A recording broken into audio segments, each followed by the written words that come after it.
Hey guys, Casual Crono here. It is late July 2025, and I felt it was a good time to do a few upgrades for my team. So, as usual, I will share with you who I'm upgrading and kind of explain why. And let's go ahead and get started. As you can probably tell from the characters that are running around, this is what I'm thinking. So Aane just came out. We'll start with her.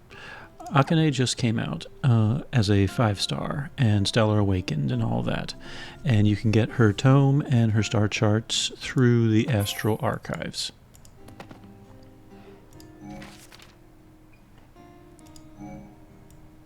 You get, I guess that's the proof. Well, in the Book of Rooted Spectortus, you can get her tome and you can get all 3 of her star charts. So she's almost a free upgrade. If we go to her,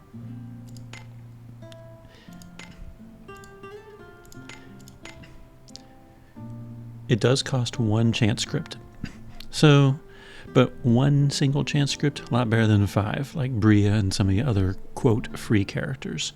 So in her case, she's almost a no-brainer. You might as well, as long as you're not very, very low on chance scripts, and I'm not.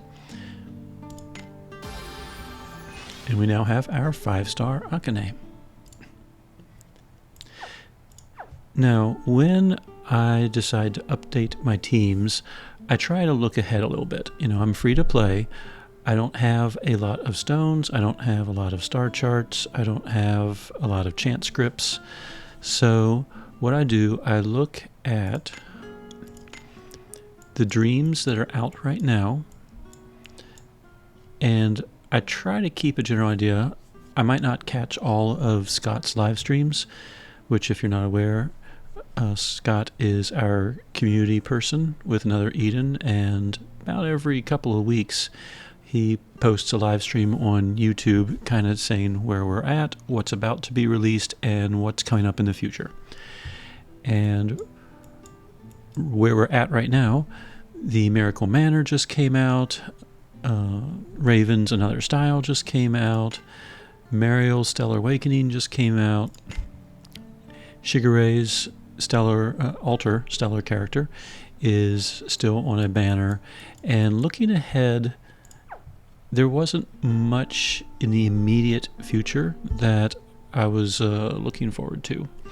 They've teased the idea of a beast-related episode or some type of thing going on with a few of the beasts coming up. So we might see some weapon manifests or Stellar Awakenings, maybe Gildna, maybe Altina.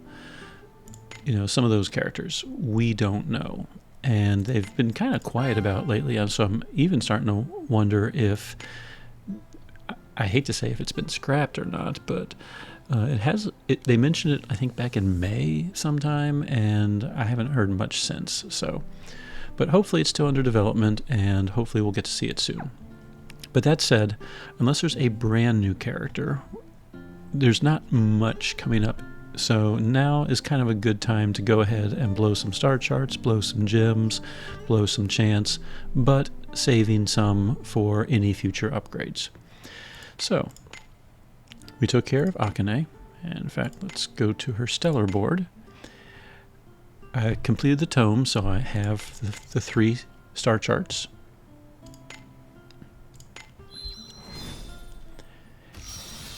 Yay! And finally, because I pull her all the time, she's a very easy to get character in the gacha. My Aane has 158 light, which means I can completely stellar. Oh yeah, level 80 required. I always forget that step. But basically it means I can go ahead and fully stellar awaken her right now. There's level 80. And we unlock her whole board. So that gives me 1 new free character to play around with. Now, I have a lot of choices. I've been playing for a long time, so just by running red key, green key dungeons, I can awaken just about anybody. There are a few exceptions, of course, at the end of the list. And these are the characters I'm still collecting treatises and such for. Dewey is the closest. I am missing one treatise, which if I really wanted to run to the Emporium and buy it, I could, but I don't.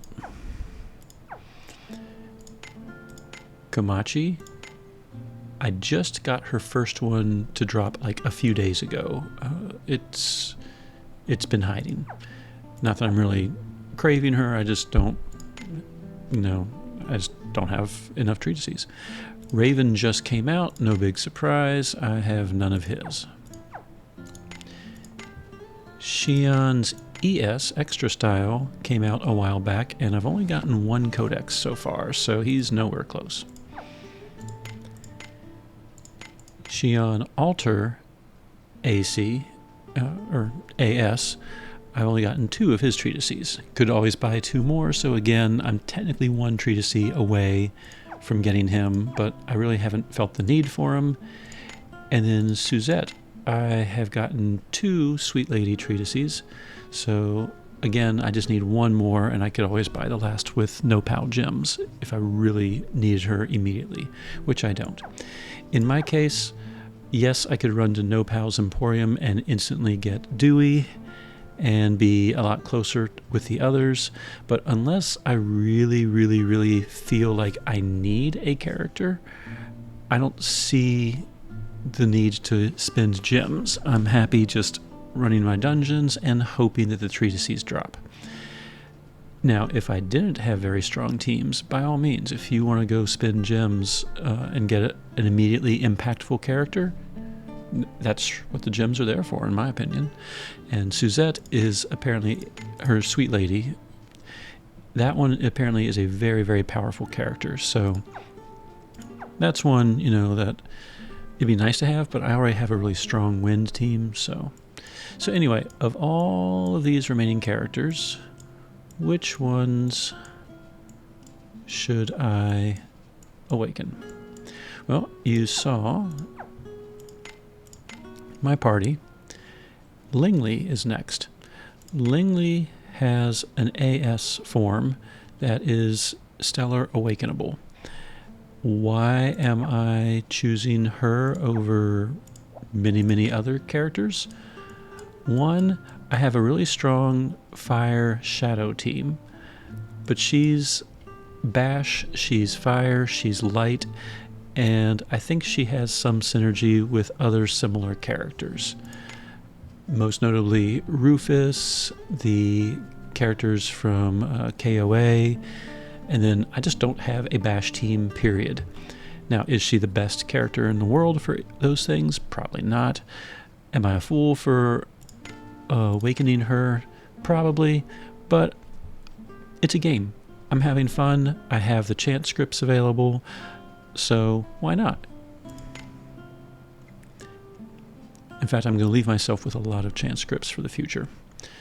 So I have the treatises, I have everything else. Really the only downside to awakening her is I'm going to lose 5 chant scripts. And you know what? I don't care. Alright, so I have a new Fire Fist character to play with. Alright, looking at the rest of my list, I did not see anyone that was like a must-need or super convenient. Like a lot of these characters, Shigare, I already have his ES style, so do I really need his AS style? No. Suzette, same thing. I have her normal style Stellar Awakened. Man, say that 5 times fast. Normal style Stellar Awakened. Ooh, I did it once. So I haven't really seen the need to get like her Lucifer style. And a lot of these characters, like Tuva, I already have her normal style, and I have her ES style. I don't really see any strategies using her AS style, so there's really no reason to waste. And I can make the same argument, like Sukiya's Stellar Awakening normal style is very powerful. I don't really see her others used in any strategies. So when I look through the list, I have pretty much the characters that I want to have. And the characters that are still remaining on this list are, for the most part, characters I never see used at all. So I turn to the altar characters. It's pretty obvious. One is lit up and one is not. So Shigare, I have 2 of his opuses, one from pure luck and then one from spending 5,000 gems on getting absolutely trash rolls. It was probably one of my worst pull sessions ever, but I am 1 opus away from having him if I want him. Leclerc. When I'm deciding who to awaken, who to acquire, right now, just simply having a fire zone or a pierce zone or something is not enough. You want it to be awakened. And then there's a lot of characters that can awaken it once, and then there's a bunch of other characters that can awaken it multiple times in a fight. Leclerc is one of those. She can redeploy an awakened pierce zone over and over and over again. And I find that very valuable. Other characters that can reawaken infinitely, like Winefica, Jill Funny, Palaka, Daisy, Suzette. There's a bunch of characters out there, and Pierce did not have anyone for a very long time. And we got Leclerc, who can redeploy an awakened Pierce zone, and then we have Lunaria, who can deploy a Pierce/combo zone.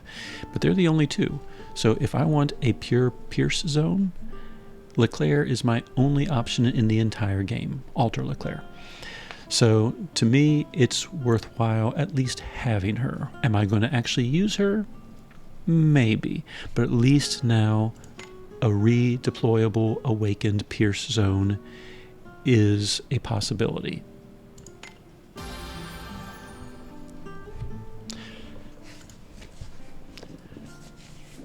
She's an altar character, so she actually counts as a whole separate character, so I get to meet her. You got something that needs taken, right? You don't? Oh man, did I take a wrong turn or something? I gotta get a better map. I like her voice. It seems to fit her. Oh well, since I'm here, might as well introduce myself. I'm Leclerc, and there ain't nothing I can't steal. Aldo's reaction. But don't look at me like that. All my thievery is totally ethical. The folks I steal from have so much they barely even miss the stuff I take. Whoops, I clicked. Oh well. Well, I do want her for her skill set. Alright. That puts me at a grand total of 221 characters, which is, not to brag, but that is an excellent number for a free-to-play player. It's hard to get characters you want, and I'm not missing very many at this point. So, that also puts me 1 opus away from having every altar character in the game. So if I ever get lucky with a Phantom Crystal Dimension clear or a Pity Sensationalist, you know pretty much what I'm choosing. Alright, so we have Aane, we have Lingley's, another style. We have a new Leclerc. Actually, she's going to be at the very end. She's at level 1 now. Now, I could Stellar Awaken her right now. I have 3 allcosmos star charts, but right now I have not seen a need to have a Pierce zone, so I'm going to hold off. So, during Stellar Burst, deploy Awakened Piercing Zone, as long as I have 4 piercers in the front line. Technically, they don't have to be piercers. Like Alma is a bow user, but she's a magic damage. So I guess you really won't benefit from an Awakened Piercing Zone either. But anyway, I have her now. In case a really, really powerful piercing character comes along, I have a tool, basically, to attempt to make that future character even better. So that leaves me with, currently, 31 chance scripts.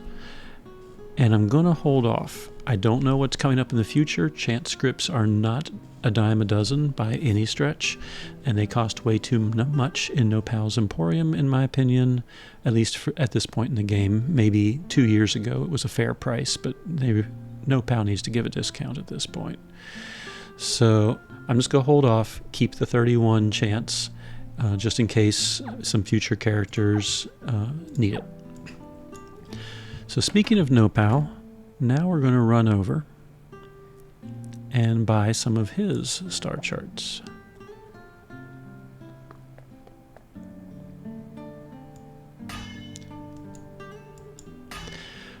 I'm guessing most of you are aware, but just in case, because I don't want you all to waste a very precious allcosmos star chart. Nopal, for Nopal's Gems, sells star charts for older characters. So Sukiya, Tiramisu, Melina, Mighty, and so forth. And some of them are very, very good characters. Ewan, for example, his star charts are sold here. And Ewan is probably one of the most powerful characters in the game right now. Other good ones, Yuna, her Stellar Awakening is awesome. So the catch with Stellar Awakened characters, you have to have them at 5 stars before the patch lands, whichever patch puts their star charts in Nopal's Emporium.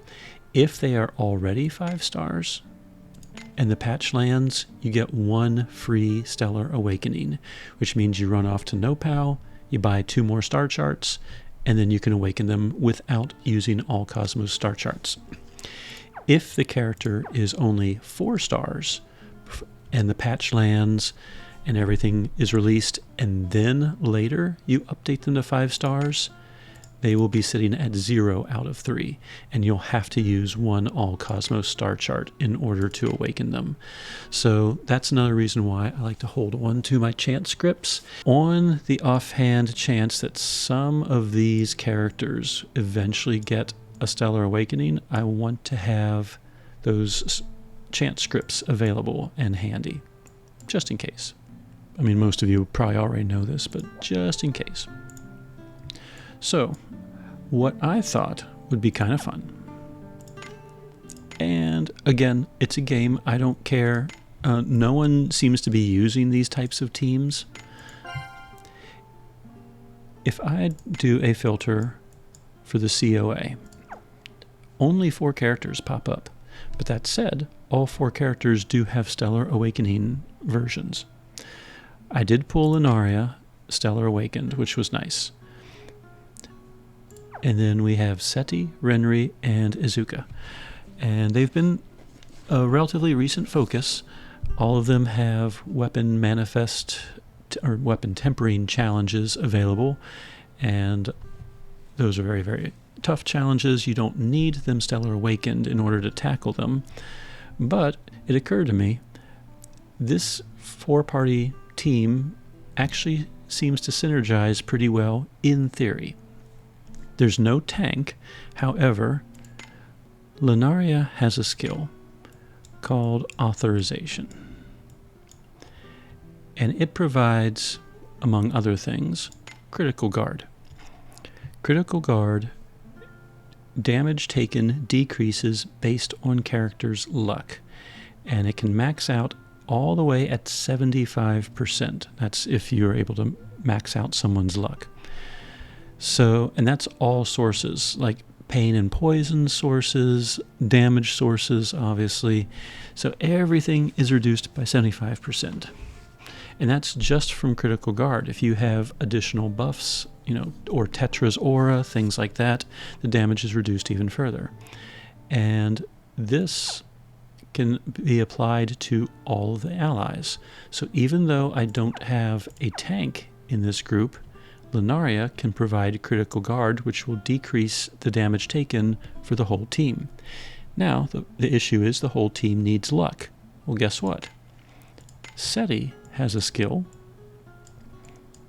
Vigilant Lance, and it improves for all allies luck by 40%, as well as physical and type resistance by 40%. So between the two of them, they can reduce the damage for the entire team. Well, most teams nowadays need somebody that can produce pain, preferably pain that's irresistible. And if I go to Butterfly's Dream on Izuka, she can inflict pain, which ignores target resistance. So I have a pain setter, and I have, between the two of them, the ability to reduce damage for the whole team. Well, what about mana, health, keeping up with that? There are some skills. I want to say Lunaria has it. Automation. It's a regen, restores health, and restores mana. And it executes Safe Space, which improves physical resistance and provides status and cyclone wind immunity. And, of course, deploys Piercing Zone, or Piercing/Zone. So Lunaria can heal the team and provide an MP regen. And she also provides a zone. It's a Piercing/Zone. /Pierce//. So I think the four of them together actually synergize pretty well. Are they the most powerful team in existence? No, not even close. Right now, Wind is king. And Thunder and a few others, Fire, are all very, very strong as well. But it's a game. I think it's fun, and I can buy the star charts for the other three. So that is exactly what I'm going to do. So, Cesta is Agent star chart. I have over 3,000 gems right now, and it's going to cost me 800 per person. So there's 800 for Cesta.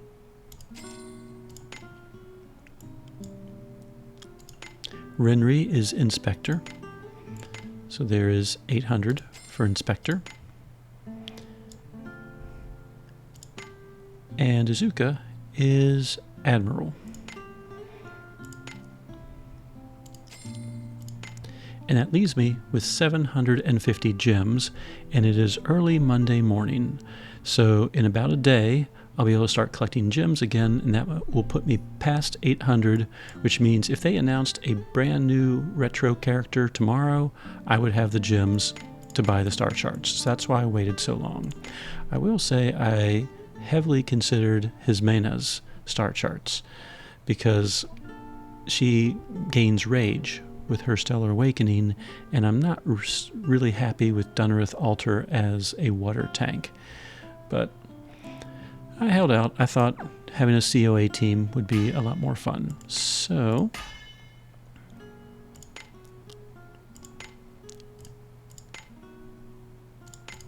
here we go. And make sure you do not accidentally click your allcosmos star charts when doing this.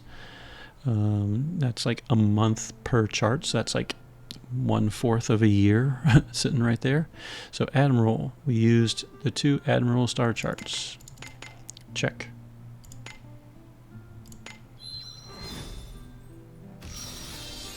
And we have Izuka. In her case, I have 40 points.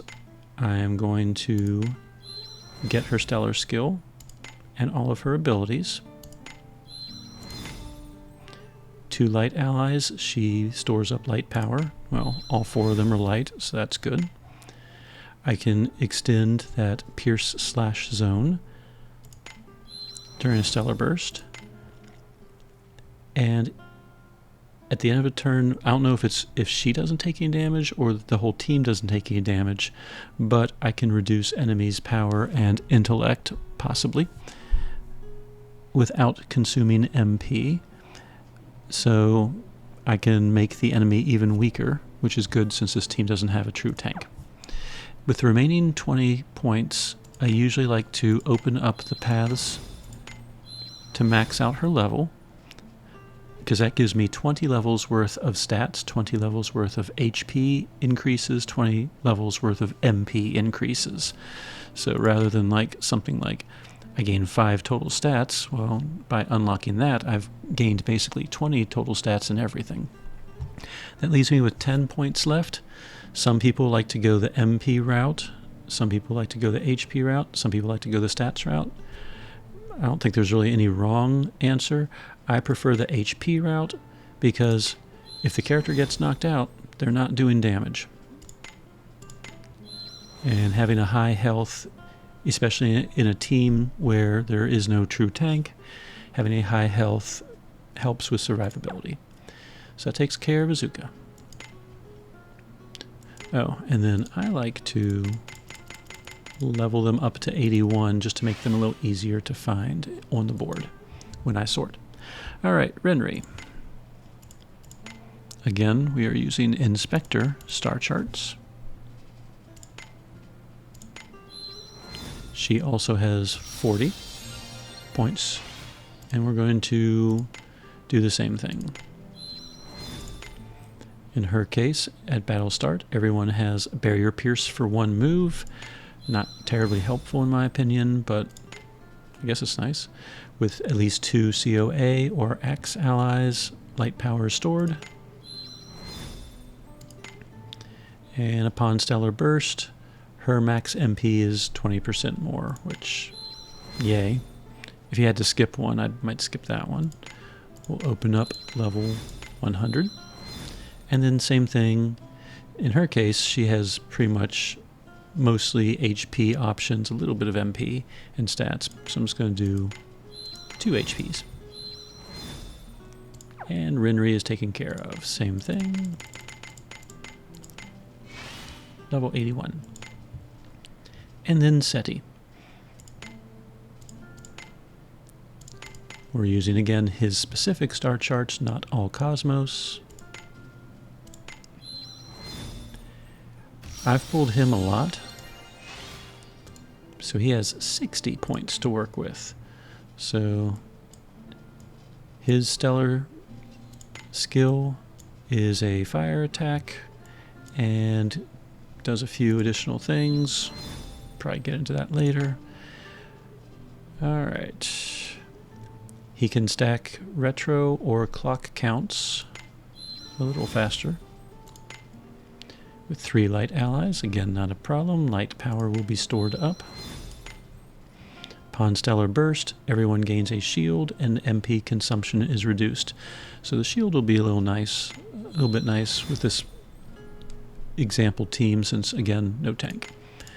Alright, level 100. And now I can do HP, HP, HP, and HP. And then for the last 2, I could either do stats or I could do MP. That's kind of a tough one. Do I want 10 stats of everything or 120 extra MP? You know what? I'm going to go with stats. Logic being an extra 10 endurance, luck, spirit will help on the defensive side. And the MP, he's not going to be the primary damage dealer, so like a mental focus probably won't help him as much as other people. So, okay, his luck is at 200. Alright, so, we almost forgot. Level 81, yay. Alright, so I have a COA Stellar Awakened team with Lunaria included. So, excited about that, yay. And then we are going to do one more Stellar Awakening. And I've been debating this one because I don't want to be the same as everyone else, but at the same time, if it works for everyone else, that might be a goal for you for the game. And in my case, Shigare ES.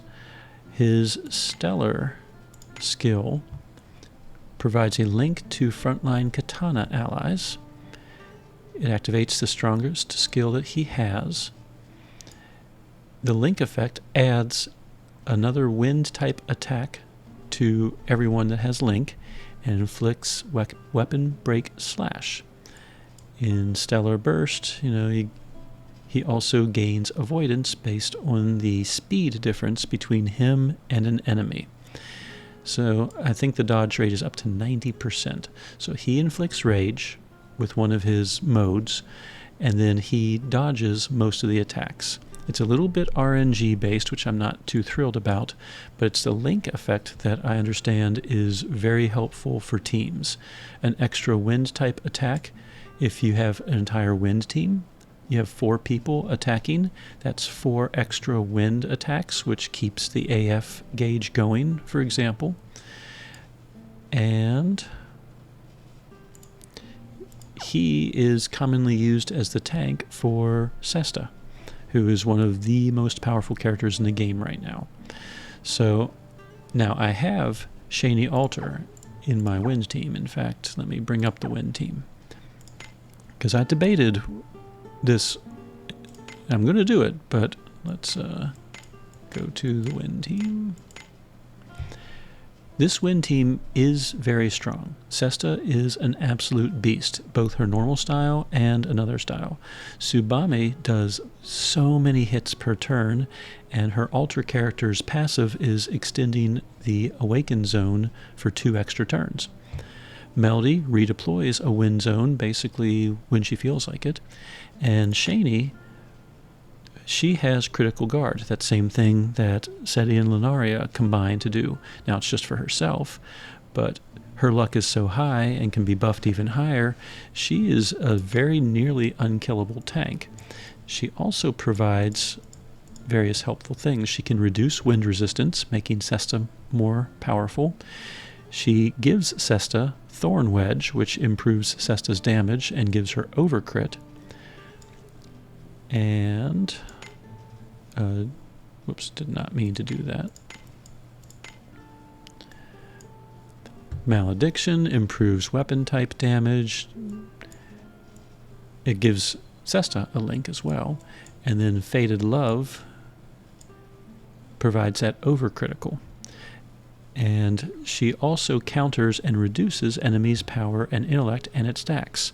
So there's a lot to like about Shani.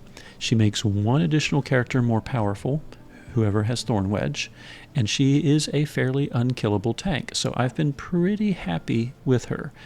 So if I didn't have the all-cosmos star charts to burn, or if I had another character that I really, really, really want to Stellar Awaken, I might not be doing Shigure. However, Shigure's extra style form would provide link to everyone, so all of them would be doing additional damage. And then his tanking skills, his counter attacks, do reduce things as well. So let's go back to him. Oops, didn't mean to. Fugen Itu Ryu Cease reduces power and intellect and stacks as well, so that's kind of the same as Shani Alter. It restores his health. He gains a shield based on his health, and he enters what's called Vajra Blade, I guess, which is like, I think, his tanking mode. And if he's hit by a physical attack, which remember he's dodging a lot, he will do 4 wind attacks back. He stacks something called Air's Will on the user, and then at the beginning of the next turn, I believe that gets consumed, and he remains in his mode or something like that. I haven't researched him super in depth because I don't have him, but he also can beef up the party's physical resistance, his own resistance. If he's in that tank stance, he also buffs up magic resistance, and everyone gets a damage barrier.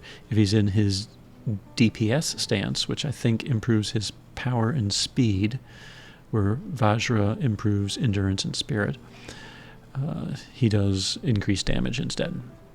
And then Ripper Azura inflicts pain. grants a shield, gains counterattack, all that stuff as well. So he can reduce enemies' power and intellect. Shani can reduce power and intellect. So he can provide link for the whole team, but he doesn't give overcrit. So I'm losing overcritical on Cesta if I use him as the tank. But from what I've seen, he's extremely valuable. He really improves the damage for the entire party. And nowadays, damage is kind of the big thing.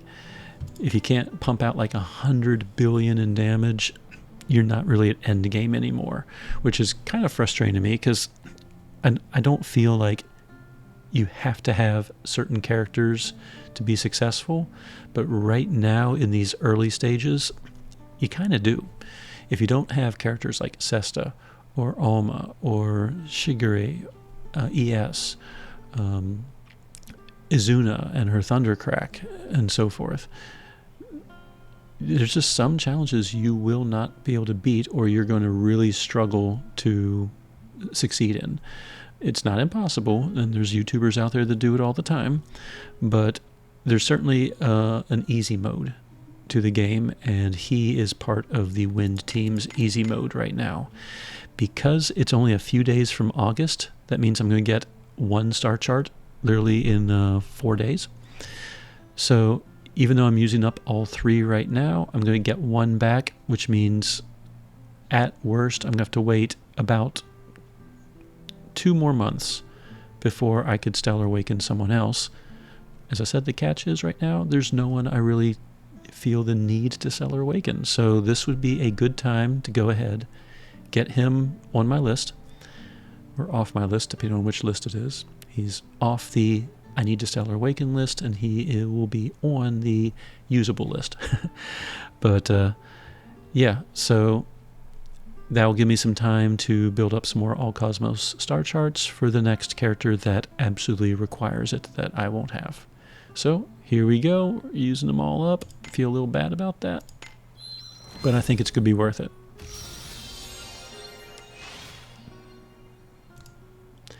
Now, I only have 20 points for him. He only has 24 light, which means when August hits, I can go ahead and give him 1 light right now because I have a bunch.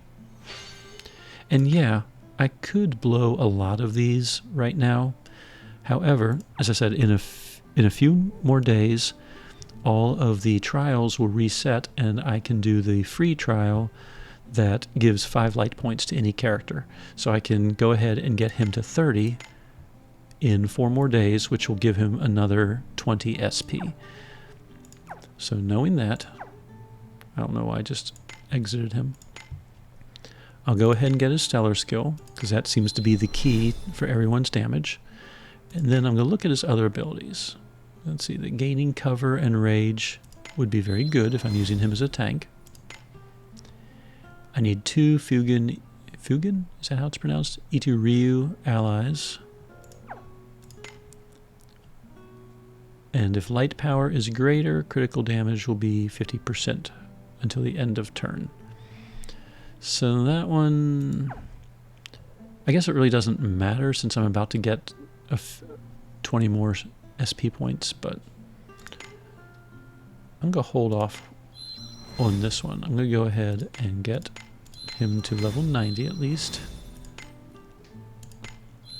And I'll spend 1 point on his ability, 30%.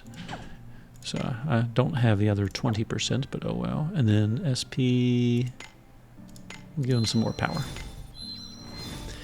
And then when I do the free trial in August, I'll gain 20 more points, and that's when I will go ahead, max out his levels, probably max out his ability, and knowing me, I'll probably give him some HP as well, 400 more.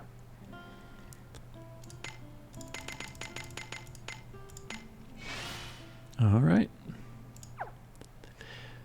So the new list, yay.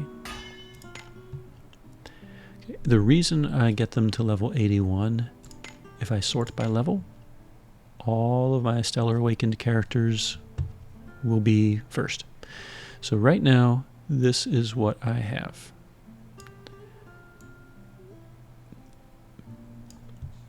This is a free-to-play player. Now, given I've been playing since pretty much the first day or the first week, can't quite pinpoint if I was a day 1 player or a week 1 player, but it was pretty early on. My personal, I try to get everyone to at least 90.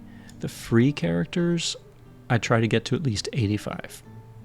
And I don't spend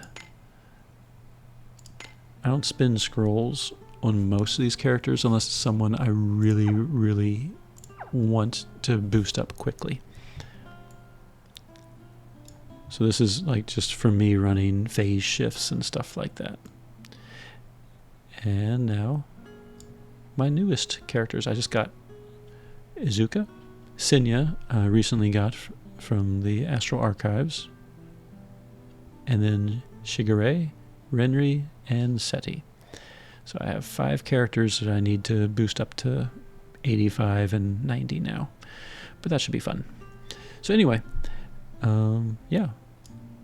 221 total characters, a bunch of Stellar Awakened characters, and almost have the first row all level 100. I got Alma at 99 and some change. So anyway, yeah,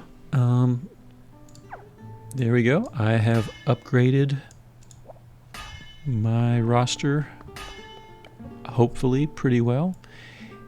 If nothing else, I had fun. I'll have fun making a COA team. If it doesn't work well, oh well, who cares? You know, it's a game. We're supposed to have fun with these. I already have Earth, Water, Wind, Fire, Thunder, Crystal, a Noal magic team, and I played around some with a /pierce zone, and this one actually did a decent amount of damage. I'm thinking Shigare ES might be a better fit than Manalka for this team, especially with his link ability, but we'll see. But yeah, so yay new characters, yay new altar character. I now have the ability to redeploy an awakened Pierce zone infinitely. That does not require Lunaria. And I have a COA team that I can just play around with for funsies. So, all right, well, hope this gives you some insight on why I do what I do. I hope I didn't drag this out too long. And yeah, so hope this helps. Casual Crono, signing out.